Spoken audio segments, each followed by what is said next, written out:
Welcome back to Behavioral Science for Brands, a podcast where we bridge academics and practical marketing. Every week, Richard and I sit down to go deep behind the science of some of America's most successful brands. I'm Michael Aaron Flicker. And I'm Richard Shotton. And today we're starting a new mini-series on what we're calling Behavioral Science for Agencies. Today, we're going to focus on media planning. Let's get into it.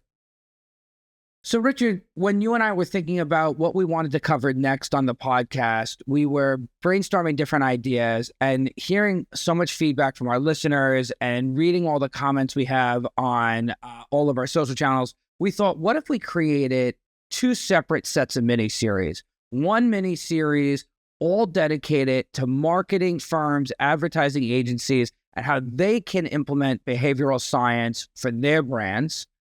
And then also we'll do a series called Behavioral Science for Marketers, where we'll go through a number of topics just for brand managers. And we thought that everybody would have interest in both sides, but if we got a little more specific into the practitioners of marketing, those that are working on these topics, it would just add a lot of value. So on the Behavioral Science for Agencies set of work, we're going to do one on media planning, one on creative, one on strategy, and one on the art of pitching. Brand marketers, listen, because it will be interesting and exciting for both sides. And then on the marketing side, we thought we might do, on the brand marketer side, we thought we might do the 4 Ps of marketing. And we'll break down that and see and see what behavioral science powers or comes to mind on the most important parts there. And so that's how we thought we might go down the road in these mini-series. And while you and I love to be podcast hosts, we also are speaking from this with a little bit of experience. Maybe you could spend a minute or two, talk a little bit about your background and why we felt comfortable starting with media planning, for example. Yeah, media planning is very much my background. So before I specialised in behavioural science, I worked at publicist agencies and Dentsu agencies as a media planner. So brands like Coca-Cola and Lexus. And I think this is a really interesting area to apply behavioural science. You know, often we talk about applying behavioural science to creative and strategy. There are so many really simple applications as a media planner and a media buyer. So I'm excited about this episode. And so from my side, Richard, I started Xenosci, which we now call Xenosci Ventures, when I was a freshman in high school. We did digital marketing, digital advertising before we started doing full service work and started creating our own brands. But when we were a digital advertising and strategy agency in the early 2010s, I first got introduced to behavioral science when we were working with AstraZeneca, a UK-based pharmaceutical company here in the US, and we were working on how to help people understand why it's so important to take their medicine and how to keep them coming back to using their medication on a regular basis. Behavioral science was really critical to that. And then we've now imbued it into all the things we do. So Richard has worked at ad agencies using behavioral science for media planning. I've owned ad agencies and now started my own brands. And I use behavioral science in the creation of the brands that we create and in the agencies that I own. So from both angles, Richard and I have a lot to say about this, and we thought, why not make it a podcast today? Okay, so Richard, as we think about how to set this up, we were thinking about, as we like to do, what are some of the major behavioral science biases that media planners could think about harnessing when they work on their media plans? Yeah, maybe the biggest theme, I think we'll start with a theme, is this idea of the fundamental attribution error. So it's a really long-standing idea from behavioural science. First experiment goes back to 1973 and the work of 2 brilliant psychologists, Batson and Darling. And they were very much interested in a common misunderstanding amongst people. They argue that when we are thinking about the behaviour of other people, we are too quick to attribute behaviour to people's personality and too slow to attribute that behaviour back to the context and the situation. So their most famous study was done with a group of trainee priests. They recruit this group of priests They ask them a battery of questions about why they're joining the priesthood. And they're trying to get to an understanding of whether it's for an altruistic reason to help others or for their own salvation. And then once they've asked those questions, they get the priests to meet them on the campus and they give them a brief. They say, we want you to go to a nearby church and deliver a sermon on the Good Samaritan parable. As the priests are heading off towards the church, that's when the experiment starts. And the psychologists either say to the priests, oh my gosh, you're running late, you should have been there 5 minutes ago. Or they don't need you at the church for half an hour, but you might as well head down there now and they'll meet you in the reception. So they're either putting the priests into a rush or they're relaxing them. The priests then follow a map to get to the church. And on the way through the Princeton cloisters, they pass a older gentleman who is slumped against a wall, looking like they have breathing difficulties. Now, actually, that's a colleague, a confederate of the psychologists, but the trainee priests don't know that. So they see this person with breathing difficulties, and the psychologists are interested in who stops and who doesn't stop. And then they can cut that data by personality and by whether or not they're in a rush. Key finding, personality attributes make no difference to stopping rates, but whether people are in a rush or not makes a massive difference. And personality attributes, just so everybody can follow along, is whether they said that they were becoming a priest for altruistic reasons or for their own salvation reasons. Exactly. So it's this claim about altruism. Okay, got it. So that doesn't make a difference. What does make a difference is if they're in a rush or not. 10% of people who are rushing stop, 63% of people who have plenty of time, they stop and help. So you've got this massive 6-fold difference in the stopping rates due to the situation people were in, the context they were in, the mood they were in. That's the first half of the study. The second half of the study is why it's called the fundamental attribution error. The psychologists now go out, recruit a completely fresh group of people. They explain the whole setup of the experiment, but they ask the participants to predict the stopping rates. You see an exact opposite. So now these new participants think that it'll be personality that determines whether people stop or help, whether they're altruists or not. They think the situation will make no difference at all. Surely in a matter as important as helping a sick person, whether you're in a rush or not, for a priest should not matter at all.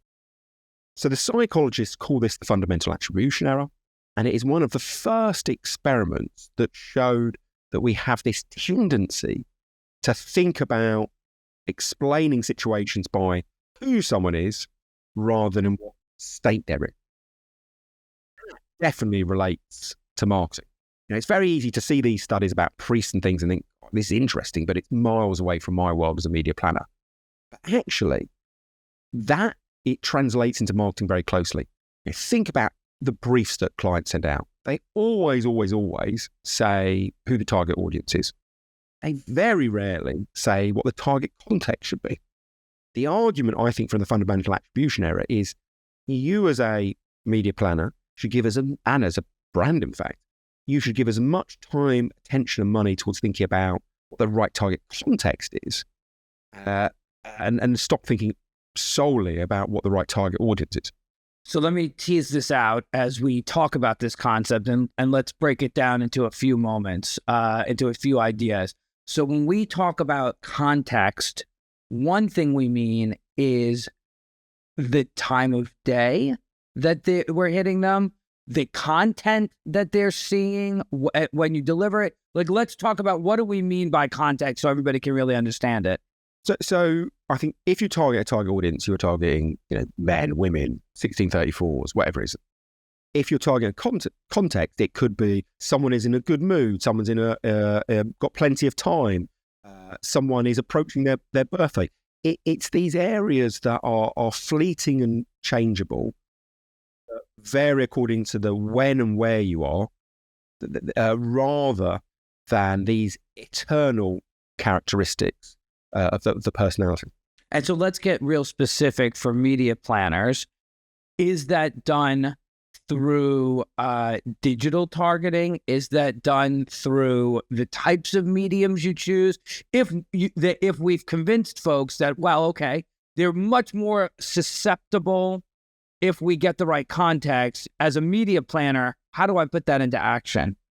So I think this study is really about a change of prioritization for brands and advertisers. It's about giving this greater emphasis of reaching people at the right context, less emphasis on the target audience. So target context over target audience. That's the first point. So it's around where you place your activity, where you put your priorities. Once people agree with that, the second question I think we're driving at is, well, okay, all very well and good to know context is important, but what context matter? Then I think you have to turn to other studies that start to identify some of these moments. So, for example, there's a whole raft of work about the importance of reaching people in a good mood. So the first study I ever came across was a 2007 study by Fred Bronner. So he's at the University of Amsterdam. Lovely, simple experiment. Gets 1,287 participants. They all flick through a newspaper for about 15 minutes. After that time has elapsed, he takes the newspaper away and he asks people to recall as many ads as they can. He then asks people what mood they're in. And a number of different scales. One is from very stressed to very relaxed. The other is from very happy to very unhappy. And he cuts the recall data by people's mood. And he sees a very clear pattern. If people are in a negative mood, so they are stressed or they're unhappy, they recall about 34-35% of the ads.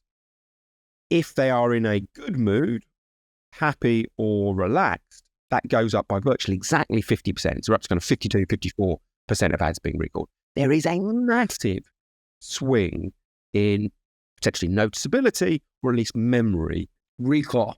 Yeah, recall. And that could be because they notice them more or because they then convert that noticing to memory better. But it's an order. I think far more advertisers should take note.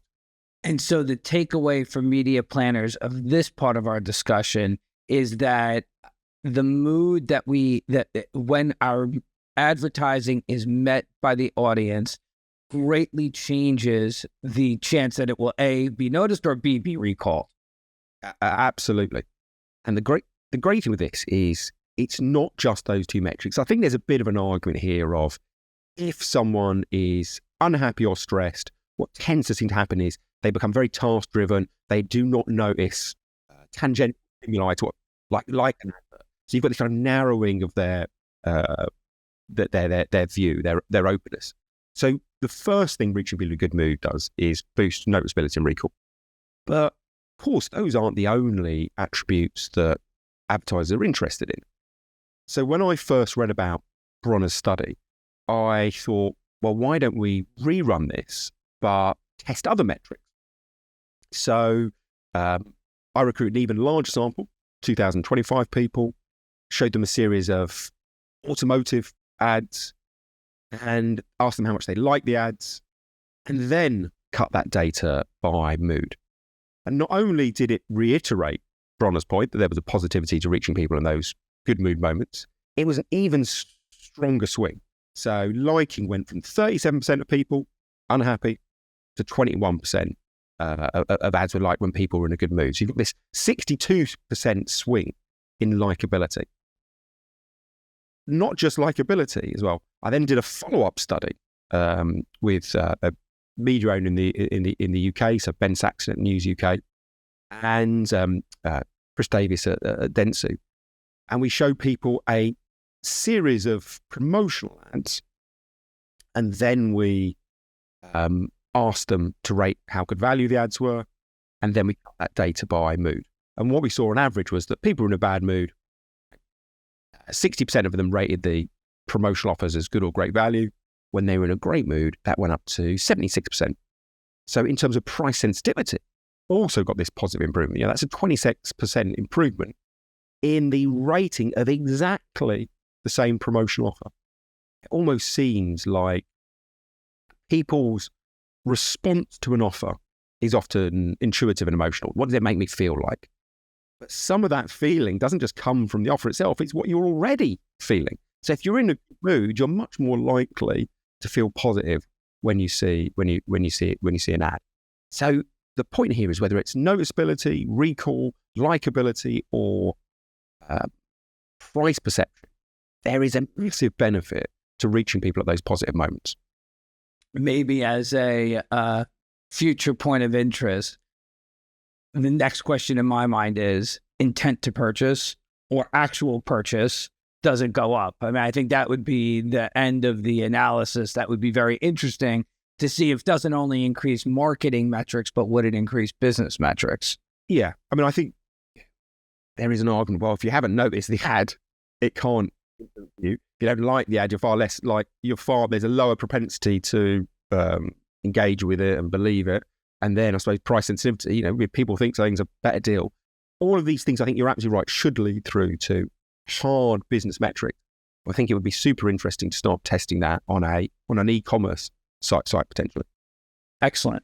So I'm thinking about our media planners and our brand managers that are listening to this episode, and they're saying, okay, lots of interesting points.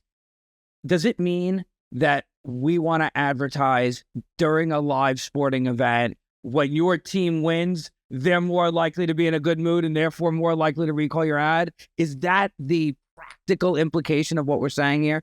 Absolutely. So that would be one example. So I think there are lots of ways you can reach people in a positive moment. So there's a giant time diary survey called IPA Touchpoints in the UK, and they show some quite predictable patterns in mood. So people are more likely to be in a good mood when they're in the evenings and the weekends than during the day and during the evening. So you could use that as a... So time bounding, knowing when people are generally in better moods. That's great. Could be activity targeting. Don't know what the New York subway is like at rush hour, but it's pretty bloody unpleasant in London. So that would not be a place to get people in a good mood. Maybe around in a cinema, for example. So it could be around reaching people based on their activity. Like going to the beach or at a park. Exactly. Or then, I think getting closer to certainty of positive mood would be changing the kind of content strategy that you are trying to run your ads around. If you are running YouTube ads, well, prioritize upbeat, funny content. Maybe there's a strand that you can go after, or you can find a platform that's much more likely to be humor-based. These are all ways that I think you could take these academic studies and actually change your targeting strategy. So the brief comes in, it's very clear on the who we are targeting. And what we're advocating is that using context rather than the target audience alone, we can increase the likelihood that the ad is noticed and remembered simply by making sure we are delivering the ad to when people are more likely in a good mood. Yeah. The argument here would be we have a mistaken assumption in marketing that people of similar demographics behave in similar ways. Now, I'm not denying that's true, that there's an element of truth there, but I think we overestimate consistency of approach. We often think, 2 40-year-old men are going to be roughly similar. But actually, what this argues, the fundamental attribution error, is 2 people who might be different genders, different ages, different income groups, if they are both really stressed, they will have more in common with that other stressed person in how they behave than in people who share some demographic. So it's this idea that actually we're so fixated on one element of targeting, we are underrepresenting what is a very powerful targeting tool around the mind state and context. And then the second part, which comes from the Bronner work and some of my follow-up, is one of those moments, pretty much whatever brief you're working on, which could be worth considering, is reaching people when they're happy, reaching people when they are relaxed, because of these increases in likelihood to notice, remember, like, and when willing to spend their money. What comes to mind for me is for so long, whether you called it Facebook arbitrage or Google ad hacking, there was a lot of time and energy that we spent with our e-commerce businesses saying, how can we not just target all men, 20 to 40, all women 35 plus. But how can we do that and then get some extra targeting that will really unlock it? Today in 2025, these programmatic platforms want the AI algorithms to do it for you. So there's less arbitrage opportunities on programmatic platforms today than we used to have. But this behavioral science insight can be really helpful in linear TV buying, in radio, potentially in out of home, in your non-programmatic placements, because you have the chance to think, well, where can we find people that might be in a better mood? And if everything else is the same, why not buy with those, with that lens? It narrows you, it helps give you a decision filter when you might not otherwise have one, when the brief may not otherwise give you more direction than that. Yeah, absolutely. And the great thing is, there are so many of these moments that behavioral scientists have identified. And I think an awful lot of them, you wouldn't think of targeting them unless you'd heard about the experiments. So there's another study, and this is one of my favorites. There is a brilliant NYU psychologist called Adam Alter. They wrote Drunk Tank Pink, a few other great books. And back in 2014, he worked with Hal Hershfield, and he comes up with this idea of 9 enders. So 9-ender is someone whose age ends in 9, 29, 39, 49, so on and so forth. And Alter's argument is this group of people disproportionately likely to make big changes to their lives. Now, when I first read about that, I thought, this is just rubbish. Why would anyone whose age ends in 9 be more open to change? But you read Alter's argument, and it's brilliant. He says, well, look, it's nothing magic about an age ending in 9. It's the fact that our culture arbitrarily gives great importance to the turn of a decade. So indisputably, becoming 40 is a much bigger deal than becoming 42. No one would disagree with that. And Alter says, as we approach these landmark moments, because they've been given this importance, we at least start reflecting on our lives, we step off autopilot, and we consider if we should change our behaviour. And it's this very fact of stepping off autopilot that means that people are persuadable. That's his argument. But like a great behavioural scientist, he doesn't just end there. A great logical argument isn't enough. He then showed remarkable creativity and finds 3 different data sets to test his idea. First-time marathon runners. They are 48% more likely to be 9-enders than other ages. Wow. Unfortunately, that's the positive one. They get a bit more depressing after that. He then looks at an affairs website called Ashley Madison. Cheery slogan, life is short, have an affair. There are 8 million male users of this website, and they are 18% more likely to join when their age ends in 9.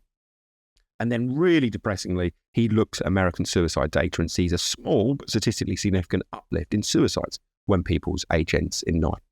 So each of these 3 different data sets corroborates his finding. As people approach a landmark moment, much more likely to start thinking about which way their life's going. Many people think it's not going brilliantly, so they make these big radical changes. So if you are ever, let's say, trying to sell a non-alcoholic beer and you want to get people to try it, they've never tried non-alcoholic beer before, target 9-enders. If you want maybe to get people to go on a world cruise where they can see new countries and do something completely different, target 9-enders. If you want to get people to quit smoking, start jogging for the first time, any major change, this is an amazing audience that you can target. And I would suggest if you hadn't read Adam Alter's work, who would think of targeting that in their brief?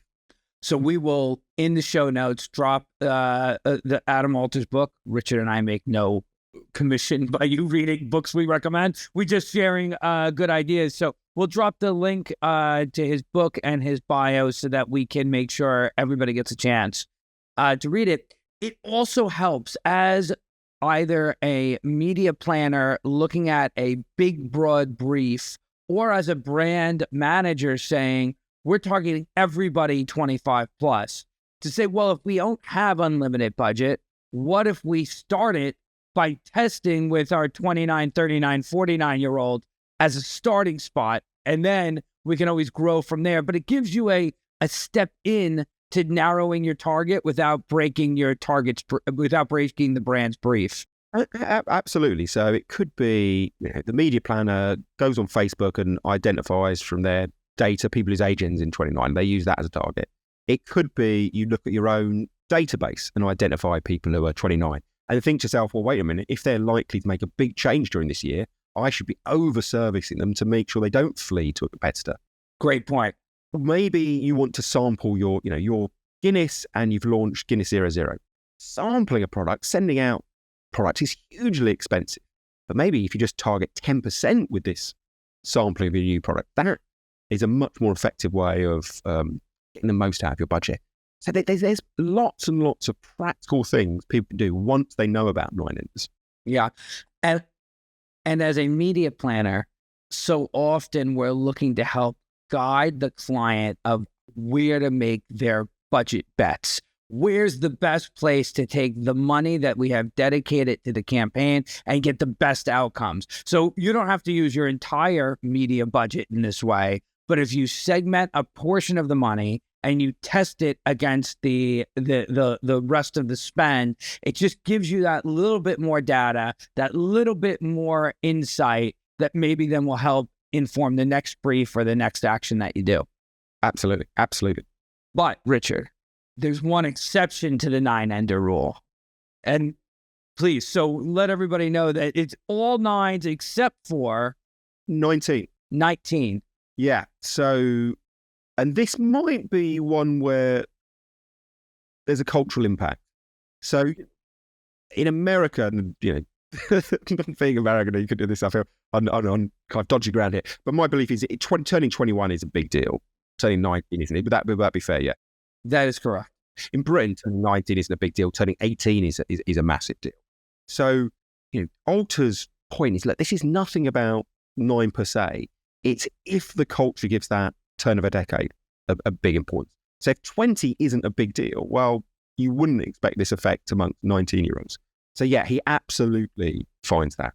For those of our listeners who may not know what we're referring to, in America, turning 21 signals the ability to buy alcohol legally. So the reason Richard said that it may have a cultural impact is obviously in countries where the drinking age is 18, like in the UK, or in countries where alcohol consumption is not the center of it, like many Muslim countries across the globe, then it has less of a moment to turn 21. But in American culture, generally, going from 19 to 20 is seen as no big deal. Turning 21 is the big moment of cultural significance. So to Richard's point, to Alter's point, it's whatever the culture has put a massive significance on. Becoming a decade, 30s, becoming 30, becoming 40, becoming 50, or becoming 21 in this instance. Yeah, absolutely. Absolutely. So we've talked about context. We've talked about budget. Anything else that we want to add, Richard, before we wrap up today's episode and come to a conclusion? I think the only thing to say would be, if you are a media planner and the Bronner study or the Alter study has piqued your interest, there is so much more out there. The amazing thing is, if you use these studies when you're presenting to clients, you've firstly got this amazing set of experiments that can stimulate ideas that are going to work. And then secondly, it makes your job easier. If you're presenting to a client and you all argue everything from authority and your experience, you spend half your time going back and forth debating whether what you've suggested is the right thing. But if you bring these neutral peer-reviewed studies to your presentation with a client, it really switches the question from, should we focus on target context, to which target context should we reach? It changes the question from should we reach people in a good mood to how do we reach them in a good mood? I think it makes your life as an advisor easier because you've got this neutral evidence to take with you. So there's two big benefits to behavioral science. And the one build I'll give that we have used a lot in the past, if it's helpful to those that are trying to bring behavioral science into their media planning, is these studies were not done for the benefit of media planners. These studies were academically designed and peer-reviewed to prove how humans act, period. So now you're discussing with your client, this is an insight into human behavior. Now, what are we going to do as media planners about it? It changes the discussion over whether or not this media product or this media technique is true to this is an insight about human behavior that we can then exploit or use to our benefit. I think you're so right there that this isn't a problem with Google or WPP, but if you're Google or if you're WPP and you produce research about what media is effective, there's got to be a bit of doubt in the client's mind thinking, well, you have massive vested interest in me wanting to put my money to search or wanting me to spend a larger media budget. How much can I trust that recommendation? But you're right, these studies were not done with anyone with skin in the game. They were done by academics who won't benefit an iota if you spend more on search or less on search, bigger media budget, smaller media budget. So I think, yeah, you're right. That neutrality gives them the credibility. Lovely. Okay, Richard, so let's wrap up. Big takeaways from today's conversation. 3 big things. I think the first is we as an industry are fixated on target audiences. That's inherent to every brief that leaves a client's office. The argument from the fundamental attribution is that we overestimate the importance of that target audience. We underestimate the importance of thinking what context people are in. So the mantra there would be greater focus on target context, not just target audiences. The second big point was, well, once you've made that decision to focus on these contexts, which ones are the important ones? And the first area we discussed was mood. Work from Bronner and the follow-up work I've done suggests that if you reach people when they're relaxed, if you reach them when they are feeling upbeat, they're more likely to notice your ads, remember your ads, like your ads, and spend some cash. So target those moments. And then the final set of experiments he talked about was this brilliant idea from Adam Alter and Hal Hirschfield about 9 enders. If you ever have a brief where you need people to change their behavior radically, target people whose age ends in 9, and they're much more likely to be open to your pleas. And there you have it, folks. If today's episode sparked a new idea for you, do us a favor, hit the follow button, leave us a review, or share this with someone who loves marketing just as much as we all do. And if you have a favorite behavioral science principle or an example of some work that you see in the world, let us know, and we can feature in an upcoming episode. Until next time, I'm Michael Aaron Flicker. And I'm Richard Shotton.